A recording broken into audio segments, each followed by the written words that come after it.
Hi, welcome to Hot Chocolate Hits. I'm Vedika and today I'm going to show you how to make cinnamon roll blondies. These are very chewy and they're drizzled on with some cream cheese glaze. So you've got that cream cheese cinnamon from the cinnamon roll. So let's get started and stay tuned till the end of the video because I have a giveaway for you. So you want to start by combining a cup of all-purpose flour with half a teaspoon of baking powder, a quarter teaspoon of salt, and an eighth teaspoon of baking soda. You also want to add in a teaspoon of cinnamon and a pinch of ground nutmeg. I like to freshly grate it in myself, but you can also use the nutmeg bought at a grocery store. Just whisk these ingredients until well blended and set aside.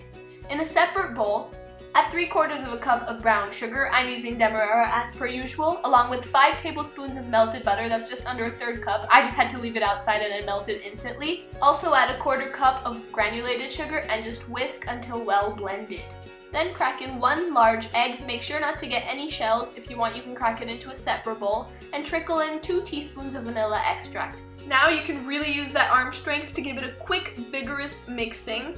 And once that's nicely incorporated, remove the whisk and add in your dry ingredients. I like to do this in 2 batches just because flour tends to be a little bit messy, and I like to use my spatula to fold it in. As you can see, I'm using a nice, pretty purple cupcake spatula, which I love. Stir the mixture just until the flour has integrated. The batter will be quite thick. Then dump it into an 8x8 square baking dish that I've just lined with parchment paper. You can also do foil if you prefer. I also like to grease the bottom of the pan with butter before I add the parchment just so that it sticks well. As you can see, it's a little bit difficult to press it down. Spread the mixture as evenly as you can and then just set aside for a couple of minutes while we make the topping. For the topping, in a bowl you want to combine a tablespoon of granulated sugar with a 1/4 teaspoon of cinnamon, and you want to sprinkle this mixture on top of that blondie batter. Pop this into a 350 Fahrenheit or 180 degrees Celsius oven for about 20 to 25 minutes or until the top is golden brown and the edges are slightly puffy. And boy, does it smell wonderful. Now for the glaze. Combine 3/4 cup of powdered sugar, sifted preferably, with 2 tablespoons of cream cheese and a nice splash of vanilla extract. Also add in a tablespoon of milk and just blend those ingredients together. Now if it's too thin for your liking, just add some more powdered sugar, and if it's too thick, add in a little bit more milk. You just want a nice smooth glaze consistency. Just drizzle the glaze Jackson Pollock style on top of the cooled blondies. Make sure they're cooled. I like to do this by placing the glaze in a Ziploc bag and then snipping off the edge, but you can just use a spoon and do it that way, especially if your glaze is thin. Now all that's left is cutting those blondies into bars, and I will tell you, it was so difficult not to eat them because they smell amazing.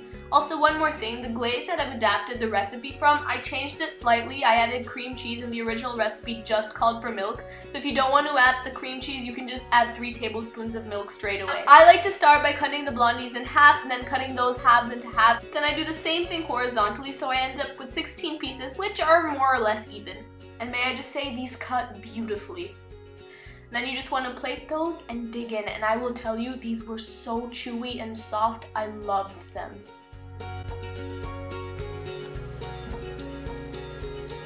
It's crisp on the outside, it's nice and chewy on the inside, and the cinnamon roll, the cream cheese really balances that cinnamon out nicely. It's perfect for fall, and it's perfect if you want to serve it to your friends or for any occasion, really. And this recipe actually comes from the Sally's Baking Addiction cookbook, which is one of my favorite blogs. If you've been following the blog world for a while, you will most likely know Sally's Baking Addiction. She recently released a cookbook, and it's a wonderful cookbook like her blog. It has recipes like Oreo cheesecake, apple pie streusel bars that I just can't wait to try. And since I've reached 4,000 subscribers on YouTube, I'd like to thank you guys with a giveaway. So if you click the link in the description box down below, it will take you to my blog where you will be able to enter the giveaway. You'll have multiple entries, so I hope you do because this cookbook is awesome. And if you haven't already checked out her blog, check it out at sallysbakingaddiction.com. Check out my blog at hotchocolatehits.com as well. Don't forget to rate, comment, and subscribe. I hope you like this recipe, and I will see you next time. Bye-bye.